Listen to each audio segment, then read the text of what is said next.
안녕하십니까. 더부영혼 여러분, 청소상담사 2급 필기시험 대비를 위한 학습 시간입니다.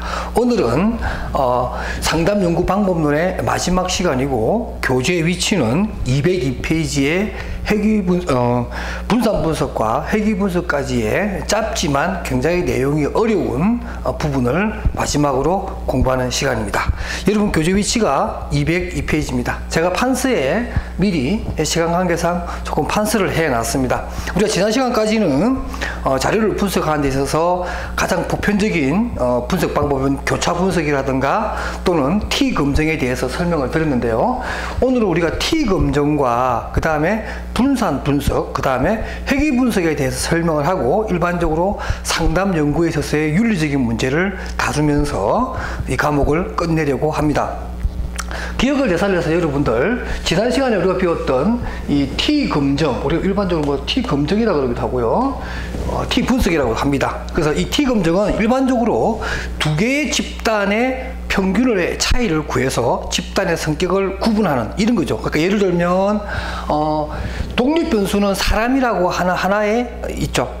사람 한 명인데 사람이라고 하는 독립변수 하나가 있다면 거기서 물론 속성은 두 개가 되죠. 이렇게 남과 여 이렇게 해서 남과 여라고 하는 두 개의 속성을 가진 한 개의 독립변수의 집단 간의 차이를, 평균을 가지고 차이를 알아보는 방법은 우리가 T검정, T테스트라고 합니다. 그래서 일반적으로 T분포를 사용하게 된다, 이렇게 우리가 이해하면 되고요. 그 다음에 이제 분산 분석은 또 뭐냐? 역시 마찬가지예요. 분산 분석도 평균을 가지고 집단 간의 차이를 알아보려고 하는, 비교해 보려고 하는 분석 방법이면은 틀림이 없습니다만은, 이 분산 분석의 경우에는 조금 전에 우리가 T검정이 독립변수가 한 개라고 얘기했고 그 속성이 두 개라고 했습니다. 그러니까 남자, 여자, 이렇게 사람인데 남자, 여자 이렇게 속성이 두 개가 나눠지는 경우에는 그 둘 간의 평균을 차이를 구해서 비교할 수 있는 방법이라고 그랬죠. 그런데 독립변수는 역시 한 개이지만 이 속성이 세 개 이상이 될 경우가 있습니다. 예를 들면 뭐 20대 남녀 구분 없이 사람인데 20대의 취향과 30대의 취향과 40대의 취향은 어떤가? 우리가 청소년이니까 10대라고 합시다. 뭐 10대의 취향과 이렇게 보니까 지금 속성이 3개, 4개나 돼요. 이런 경우에는 두 집단 간의 비교를 평균으로 할 수 있지만, 그렇게 되면 이렇게도 비교하고 이렇게도 비교하고 각각 비교를 여러 번 해야겠죠. 그러니까 뭐냐면 T검정을 해야 될 횟수가 굉장히 많아진다는 거죠. 그러니까 분산 분석은 어떻게 보면 T검정을 여러 번 한다고 생각하시면 돼요. 속성이 여러 개이기 때문에. 그러니까 이게 복잡하다는 거죠. 그런 의미에서 단순한 T검정으로 하기에는 좀 복잡하니까 F분포라고 하는 것을 사용을 해서 각 집단 간의 평균을 한꺼번에 알아보는 겁니다. 근데 왜 분산 분석이 왜 필요하냐면, 제가 간단하게 좀 부가 설명을 드리면 이런 거예요. 자, 우리가 A라는 집단과 B라는 집단이 있을 때 둘 사이의 어떤 평균을 구할 때 여기 있는 각 개수들을 다 더해서 요 개체의 n만큼 나누면 되고, 우리가 n분의 1이라는 거, 여기서도 마찬가지죠. 각 개체에 대한 점수를 다 더해서 n으로 나누면 각각의 평균을 우리가 구할 수가 있어요. 그럼 이런 경우에는 우리가 일반적으로 그래프를 그리게 되면, 정기분포 모양을 그리게 되면 요렇게 한 개와 뭐 요렇게 한 개가 있을 때 여기에 평균, A 평균과 B의 평균, 이렇게 두 가지로 나누어서 비교하면 된다, 이런 얘기죠. 그런데 속성이 두 개가 아니고 3개 이상이 되어버리면 우리가 4, 5금 정도 해야 되는 그런 상황이 벌어지기 때문에 예를 들면 이렇게 되는 거죠. 속성 하나, 속성 둘, 속성 셋, 이렇게 생각하십시오. 자, 이렇게 해보면 각각의 평균을 가지고 비교를 하는데, 자, 이렇게 됐을 때 어떤 일이 생기냐면, 지금 이 분포, 우리가 보통 분산이라 그러죠. 각 간척치가 평균으로부터 떨어져 있는 거리를 얘기하는 건데, 이 분산이 요렇게 모양이 똑같이 생기면은 평균으로 해도 상관없는데, 어떤 것은 한쪽으로 우리가 뭐 외도, 첨도 이런 거 있죠. 높이 올라가는 거, 또 한쪽으로 치우치는 거, 외도라든가 첨도라든가 이런 게 있을 수가 있어요. 그러니까 꼬리가 앞쪽에 있고 뒤에 있고, 그래서 이 분포 모양이 각각이 다를 수가 있다는 거죠. 이렇게 찌그러진 경우도 있고 이렇게 찌그러진 경우도 있고. 그랬을 경우에 각각의 평균을 구했을 때 이 평균과 이 평균이 비슷하게 떨어져 있으면 참 좋은데 붙어 있다거나 아주 떨어져 있다거나 이런 경우가 생길 수가 있겠죠. 이런 경우에는 사실은 평균만 갖고 비교한다는 것은 이 집단의 어떤 속성 간의 비교를 정확하게 못할 수 있다고 그러죠. 그래서 이 어떤 분산 분석이라고 하는 이 로날드 피셔라고 하는 분이 1920년대에서 이제 고안해낸 하나의 분석 방법인데요. 이때는 평균보다는 분산을 이용을 해서 집단 간 또는 집단 내의 비율을 활용을 해서 분석을 하는 것이 훨씬 더 좋겠다라는 것에 착안한 겁니다. 그래서 이 분산 분석은 우리가 일반적으로 아노바라고 하죠. 아노바 꼭 기억하십시오. 나중에 다른 거 하고 있으니까 이게 아노바라고 그래요. 아노바라고 하는 이 분산 분석은 각각의 집단의 평균을 비교하는 것이긴 한데 그 평균 비교를 말 그대로 평균을 갖고 하는 것이 아니라 분산을 가지고 합니다. 그리고 이 분산이라고 하는 것은 F 분포를 이용하게 되는데 F 분포는 제가 조금 전에 이런 거 그렸죠. 요렇게 삼모양을 그렸는데 요 안에서 일어나는 것들을 우리가 집단 내라고 합니다. 집단 내 차이를 얘기하는 거고, 그 다음에 각각의 봉우리끼리 비교하는 것은 집단 간이죠. 그래서 여기서 집단 간입니다. 그래서 이 F 분포라고 하는 것을 사용하게 되는데 이 F 분포는 바로 집단 간의 평균의 차이를, 그 분산의 차이를 집단 내의 평균의 차이, 분산의 차이로 나눈 비율을 F 분포라고 그렇게 만든 것을 F 분포라고 합니다. 보통 뭐 F 점수라고 하는데요. 그러니까 이 분산 분석은 꼭 기억하십시오. F 분포를 이용하는 각 집단 간의 분산의 차이, 평균의 차이를 보는 것이고, T 검정은 T 분포를 이용해서 평균을 이용해서 두 집단 간의 속성이 두 개인 독립 변수에 비교하는 그런 것이고요. 여기는 뭐죠? 독립 변수는 한 개지만 각각의 속성이 세 개, 두 개 이상인 그 세 개죠. 세 개 이상인 집단 간의 분산 또는 평균을 이용해서 차이를 비교하는 방법. 이렇게 여러분들이 구분하시면 되겠습니다. 좀 어렵긴 한데요. 이렇게 좀 정리를 하고요. 그 다음에 이제 분산 분석이라고 하는 것을 조금 더 세밀하게 볼 필요가 있습니다. 자, 조금 전에 이제 우리가 분산 분석을 했는데, 분산 분석은 조금 전에 말했죠. 독립 변수가 있는데 이게 한 개든 두 개든 상관없어요. 다만 이것이 뭐죠? 속성이라고 하는 것이 두 개 이상일 경우에는 T 검정이 아니라 분산 분석을 한다. 이렇게 제가 설명드렸잖아요. 그럼 이러한 분산 분석에는 또 몇 가지가 나눠지는데, 여러분 많이 들어봤을 거예요. 뭐 이론 분산 분석, 1A라고 하는 거죠. 이론 분산 분석이라고 해서 이것은 독립 변수가 한 개인 것을 얘기합니다. 그래서 이론 분산 분석이라고 하는 거고요. 그다음 독립 변수가 두 개가 될 수 있겠죠. 그죠? 독립 변수가 두 개 이상인 경우에는 2Way라고 해서 이원 분산 분석이라고 합니다. 그 다음에 또 여러분들 또 공부하시다 보면 이 분산 분석이라고 해놓고 또 어떤 책에 보면 별량 분석이라고 합니다. 별량 분석이라고 해요. 그러니까 이 별량이라는 말을 또 이 분산이라는 단어 대신 또 쓰기도 합니다. 이것은 같은 말이라고 이렇게 이해하시면 돼요. 책마다 조금 좀 달라서 공부하시는 여러분들 굉장히 헷갈리시는데, 별량 분석 이렇게 하면은 분산 분석 전체를 얘기한다. 이렇게 보시면 되고요. 지금 제가 얘기하려고 하는 것은 바로 이 다별량 분석이라고 하는 단어입니다. 다별량이라는 말이 들어가요. 이거는 뭐냐면 조금 전에 우리가 1A나 2A 같은 경우는 독립 변수가 하나 또는 두 개라고 그랬죠.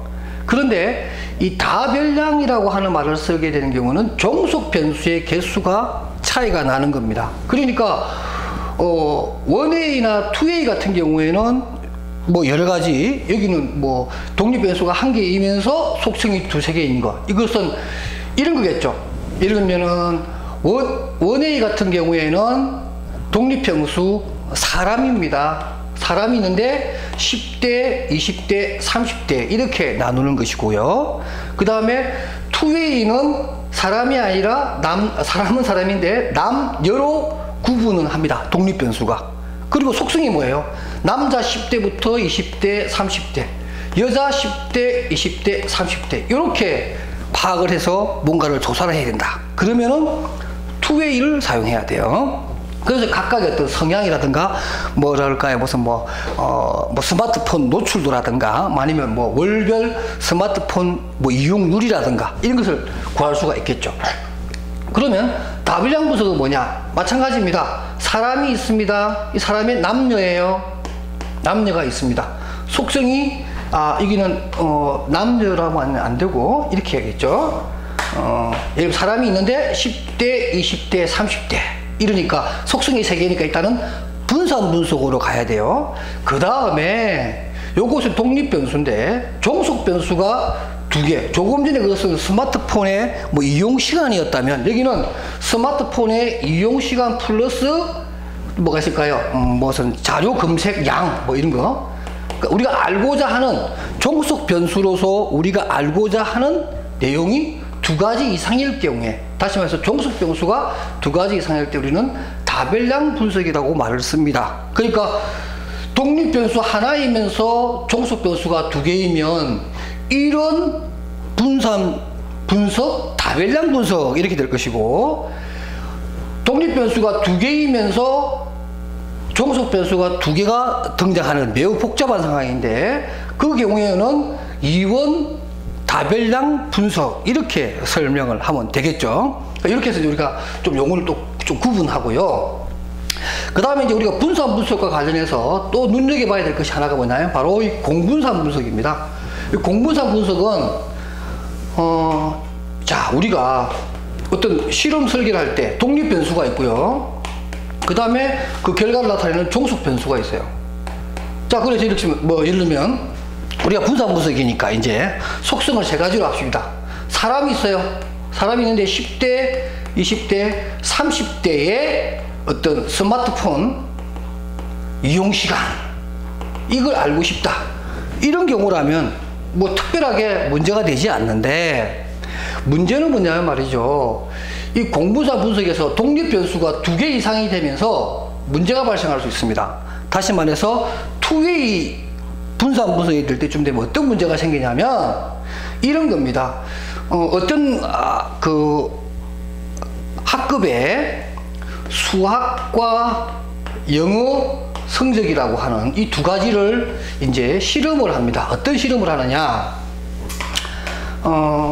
수학과 영어 성적을 높이기 위해서 자율 학습 시간을 좀 더 조금씩 늘려보는 실험을 해보는 겁니다. 이해되시죠? 물론 이게 뭐 남녀를 상관없고요. 그렇게 해서 남녀 간의 수학과 영어 성적을 올리는 방법에 있어서 자율 학습 시간을 조금씩 예를 들어 1시간, 2시간, 3시간 이렇게 해서 각각의 속성이 다르게끔, 속성 3가지 이상을 해야겠죠. 그래야 분산 분석이니까. 그래서 속성이 다르게끔 3가지를 투입을 했습니다. 그래서 수학 성적이 이만큼 오르고 영어 성적이 이만큼 올랐다 라고 하는 얘기를 하려고 하는데, 그래서 수학은 뭐 1시간 투입했을 경우에는 얼마만큼 오르고 영어는 1시간 더 올렸을 때 얼마만큼 더 올라가고, 이런 조사 결과를 얘기하고 싶어요. 그런데 문제는 뭐냐면 지금 독립 변수는 자율 시간을 투입하는 겁니다. 그죠? 몇 시간을 투입하느냐, 1시간 투입하느냐, 2시간 투입하느냐에 대한 내용이 독립 변수라면 나온 성적이 종속 변수입니다. 그런데 단순하게 시간만 투입해서 올라가는 것이 아니라 이 사이에 우리가 알게 모르는 무슨 외생 변수라고 하는 것도 있어요. 여러분 많이 배우셨죠? 외생 변수. 이런 것들입니다. 가외 변수라고 하기도 하고요. 가외 변수. 또는 어떤 책에 보면 또 오염 변수라고도 합니다. 이런 게 개입한다는 거죠. 예를 들면 수학에 대한 선호도 같은 거 있잖아요. 그죠? 또는 그 과목에 대한 호감도가 있어요. 영어에 대한 호감도가 있어요. 그러니까 수학보다는 영어에 더 호감도가 높다라고 하는 그 반의 특성상, 그 반의 특성이 예를 들면 담임 선생님이 영어 과목 담임 선생님이다. 또 어떤 반은 수학 선생님이 담임 선생님이다. 이럴 경우에 학생들이 그 과목에 대한 사전에 가지고 있는 선호도라든가 또는 호감이 있어요.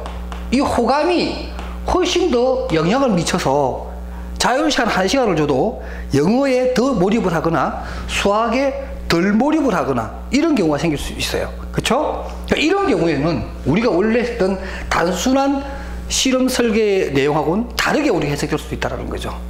이게 바로 뭐냐면 공이라고 하는 말은 우리 책에도 나와 있는 것처럼 그 202페이지 제일 밑에 보면 공분상 분석이라고 그래가지고 발리엔시라고 해서 변수긴 변수인데 겹친다라고 하는 거죠. 서로 영향을 줘버린다.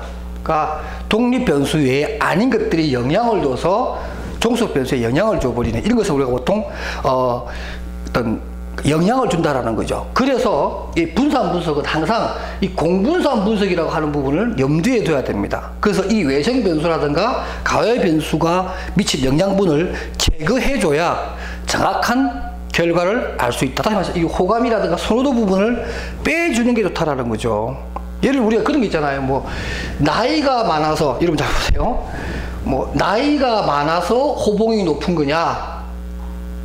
그러니까 월급이 높은 거냐? 아니면 무슨 뭐 호봉이 높아서 그런 거냐? 아니면 또 무슨 입사월 있죠? 입사연월이 높아서 월급이 높은 거냐? 근데 사실 이건 나이가 많기 때문에 월급이 높은 것인지 호봉이 높아서 정말 높은 것인지 아니면 입사연월이 높아서 높은 것인지 이것은 사실 우리가 보면 겹치는 부분이 있어요. 예를 들면 나이가 많으면 당연히 좀 입사연월이 빠르겠죠. 나이 어린 친구들보다는. 그죠? 그러니까 이 두 개의 어떤 사이에서 뭔가 겹치는 부분을 빼내야 정확한 우리의 그 데이터를 우리가 믿을 수 있다는 거죠. 바로 이런 것들을 가지고 우리가 그걸 걸러내는 작업을 공분산 분석이라고 하고 안코바라고 합니다. 조금 전에 우리 다빌량 같은 경우는 멀티란 말을 써서 우리가 조금 전에 아노바가 아니고 마노바라고 하는 말을 씁니다. 이것은 또 마노바로 다빌량은 마노바라고 해요. 마노바라고 해서 이 M이 바로 멀티라고 하는 다별량이라는 뜻이고요. 여기에 앙코바는 C는 그 202페이지 교재에 나와 있는 것처럼 공분산이라고 해서 C라고 하는 용어를 해서 앙코바라고 합니다. 그러니까 안코바, 아노바, 마노바 이렇게 여러분들이 구분해 주셨으면 좋겠습니다. 그 다음에 이제 마지막 남은 게 상관분석과 해기분석입니다. 이 부분은 여러분들 용어만 잘 이해하셔도 크게 어려움이 없을 거예요. 그럼 또 이게 해기 분석하고 또 상관 분석을 우리가 좀 알아보셔야 되는데요. 상관 분석과 해기 분석은 둘 다 어떤 면에서 관계라고 보시면 돼요. 좀 더 우리가 좀 명료하게 알려면 상관 분석은 상호 간의 영향력입니다. 영향력. 그러니까 방향성이 중요하지 않아요. A가 B에게 영향을 줄 수도 있고요. 또 B가 A에게 영향을 줄 수도 있고 또는 아무런 영향을 못 줄 수도 있습니다. 이것을 우리가 상관관계라고 하고요. 해기 분석은 뭐냐면 관계는 관계인데 일방적이라는 거죠. 다시 말해서 A가 독립변수면 B에게만 영향을 주는 관계를 얘기합니다. 그러니까 A가 얼마만큼 변했을 때 B가 얼마만큼 변하느냐 하는 것들이죠. 우리가 일반적으로 방정식입니다. 방정식. 우리가 해기 분석이 보통 통계 분석의 꽃이라고 하는데요. Y라고 하는 것은 결과니까 종속 변수예요.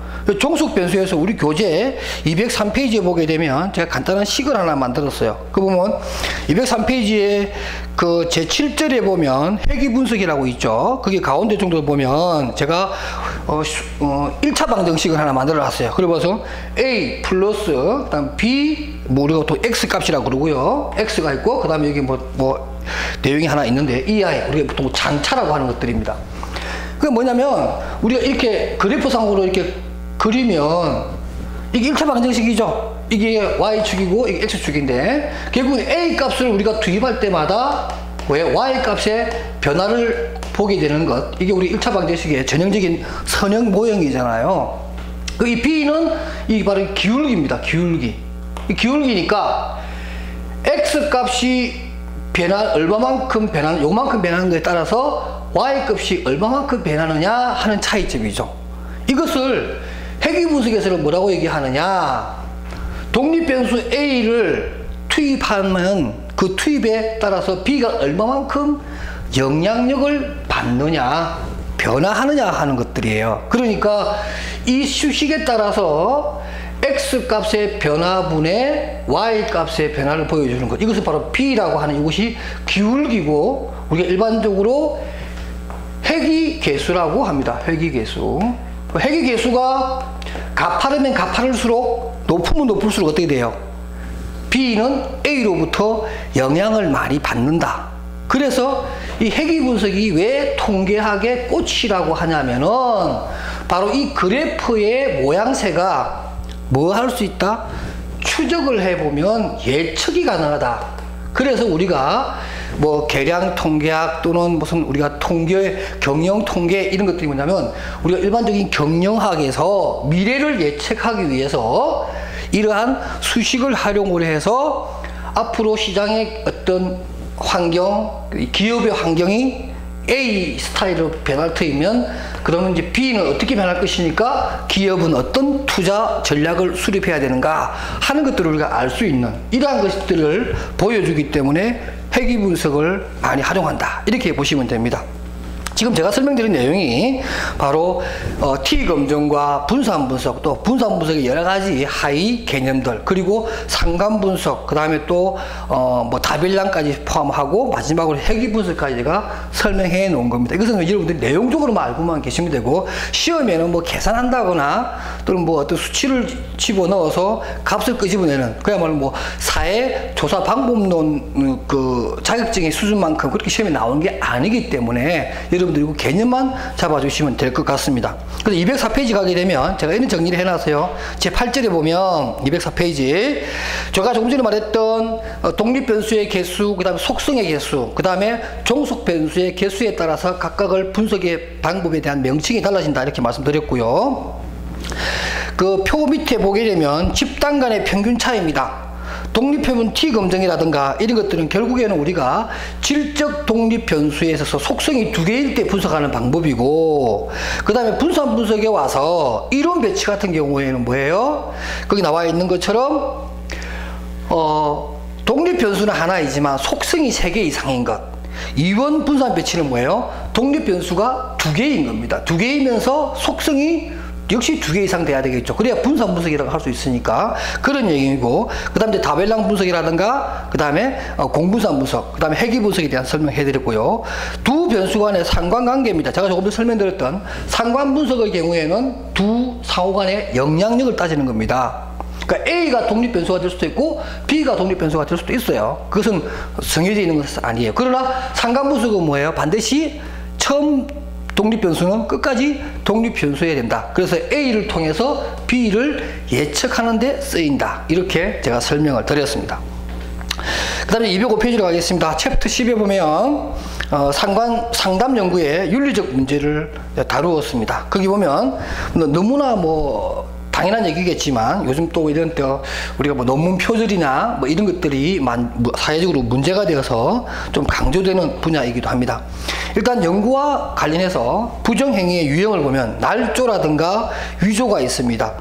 날조라든가 위조라고 하는 것은 없는 것을 있다거나 또는 있는 것을 허위로 만들어내는 것을 날조 또는 위조라고 합니다. 변조는 일단은 뭐 그 조사한 내용은 있으나 그 내용 자체를 인위적으로 조작하거나 데이터를 임의로 변경을 해서 결과를 본인이 원하는 쪽으로 내는 뭐 이러한 것들을 우리가 변조라고 합니다.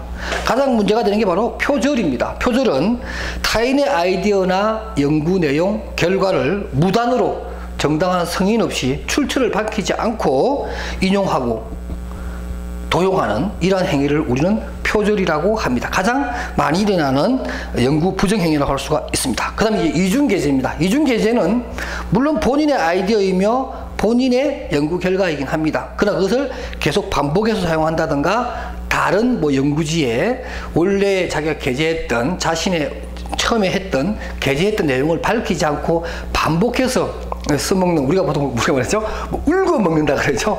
울고 먹는 행위, 이런 것들을 우리가 이중 게재라고 하고, 마지막으로 뭐 부정한 논문사 표시라고 해서 부당한, 그러니까 뭐 연구용 인원이 아니었는데 뭐 이렇게 연구원으로 한번 끼워준다든가, 본인은 그 연구에 참석한 적도 없지만, 그죠? 한 번도 그 연구에 참여한 적도 없지만 자기 이름만 살짝 올려가지고 자신의 연구 실적으로 삼는 이런 경우가 생길 수가 있다, 이런 얘기입니다.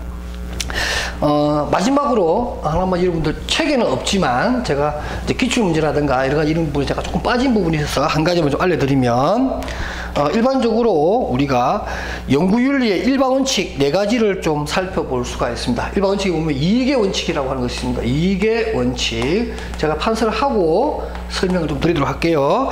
그 다음에 신용의 원칙이라고 하는 것이 있고요. 그 다음 세 번째는 자율성의 원칙. 그 다음에 네 번째는 피해, 무피해, 무피해 원칙. 이런 것들이 이제 연구에 있어서의 지켜야 될 4가지입니다. 그러니까 뭐 피해가 없어야겠죠. 우리가 어떤 정보를 제공해 준 분들이나 어떤 설문지에 참가하신 분들이 피해가 가지 않도록, 또는 우리가 만드는 어떤 결과가 특정 집단이나 특정인에게 피해가 가지 않도록 하는 것이 굉장히 좋아했고, 그 다음 자율성, 신용, 뭐 이것은 제가 설명하지 않겠습니다. 근데 이익의 원칙입니다. 이익의 원칙. 연구라고 하는 것은 그 연구 자체가 사회적으로, 공익적으로 또는 학문적으로 이익이 있어야 된다는 거죠. 그냥 아주 사심으로 다른 아주 부정한 목적을 가지고 연구한다든가, 또 사회적으로 부정적인 어떤 그러한 영향만 미치는 그러한 내용을 가지고 연구하는 것은 공공의 이익에 반하죠. 그러니까 사회적인 또는 학문적인 이런 차원에서 이익이라고 하는 부분이 있어줘야 된다는 거죠. 그런 것이 있을 때 연구가 돼야 된다. 이런 의미에서 이익, 신용, 자율성, 그리고 무피해 원칙을 지켜주는 것이 바로 연구윤리의 일반 원칙 4가지라고 말할 수 있습니다. 자, 이렇게 해서 상담 연구 방법론에 대한 마지막 시간을 마쳤고요. 여러분 열심히 공부하시고, 오늘 배운 이 파트는 여러분들 개인적으로 사실 워낙 깊이 있는 내용이고, 또 시험도 뭐 어렵게 내려면 한없이 어렵게 나올 수 있는 부분이고, 또 강의를 하려면 또 뭐 몇 시간을 해야 될지도 모를 정도로 양이 방대합니다. 그래서 여러분들이 좀 아쉽게도 개인적으로 뭐 인터넷이나 아니면 다른 교재를 통해서 조금 보강을, 자율학습을 좀 해주셨으면 좋겠습니다. 의문난 것이 있으면 언제든지 게시판에 글을 올려주시기 바랍니다. 여러분 오늘도 수고하셨습니다.